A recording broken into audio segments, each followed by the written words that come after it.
We discuss the avalanche of apostasy pretty regularly on my channel. We cheer for and encourage the rapidly growing community of ex-Muslims.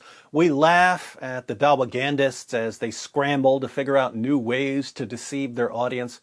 It's fun to watch, and it's awesome to be a part of. But there's a darker, more violent side to the avalanche of apostasy. Many of the people who are leaving Islam still live in areas where they are subject to threats, abuse, or death. Uganda, for instance, has an overall Christian majority, but there's a sizable Muslim minority, and certain parts of the country are a bit more dangerous for apostates. Morning Star News reports, upset over conversions to Christianity, hardline Muslims in an area of eastern Uganda this month sprayed a newly Christian family with acid and beat a former mosque leader, sources said. In Intanko village, Namutumba district, Muslim relatives on March 8th sprayed acid on Juma Waiswa, 38, his 32-year-old wife, Nasimu Naigaga, and their 13-year-old daughter, Amina Nagudi, after they put their faith in Christ the previous month, Waiswa said. They converted to Christianity when a pastor visited their home on the morning of February 17th and explained the gospel. When their relatives learned of their conversions, they called them to a meeting with other clan members on March 8th, Waiswa said. So, they had been Christians for about 3 weeks before they were sprayed with acid. During the meeting, we were asked about our salvation, and we affirmed to them that we had believed in Jesus and converted to Christianity, Waiswa told Morning Star News. They told us to renounce Jesus, but we stood by the newly founded faith in Jesus. Christians had deepened the family's faith in visits and Bible study after their conversion, he said. When we refused to recant our faith in Jesus, my father, Arajabu, recited some Quranic verses, and after that they forcefully started beating us with sticks as prescribed in the Quran, claiming that we were apostates, Waiswa said.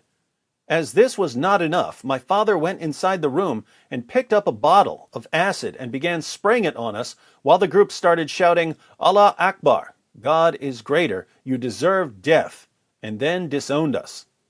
It's good to see a news article that translates Allahu Akbar correctly. It's not Allah is great, it's Allah is greater.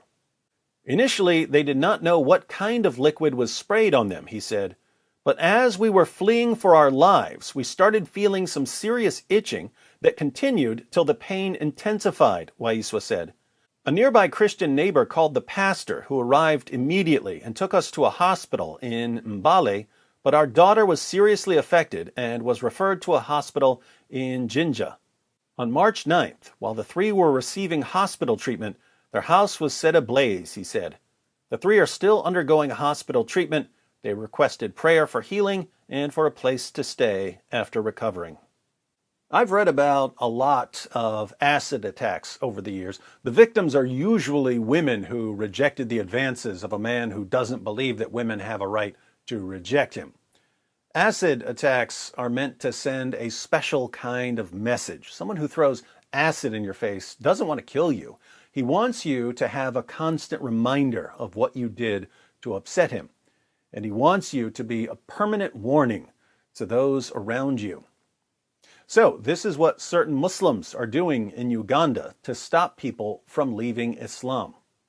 Keep in mind, they're on the same side with the Dawagandists on YouTube and Twitter. The only difference is that the Dawagandists are typically more violent. Ali Dawa doesn't want to spray apostates with acid. He openly calls for apostates to be publicly executed. And his fans, hundreds of thousands of them, love him for it. And if we criticize the demands for violence in any way, we're called bigots and Islamophobes, and we get banned by Facebook and Twitter and YouTube.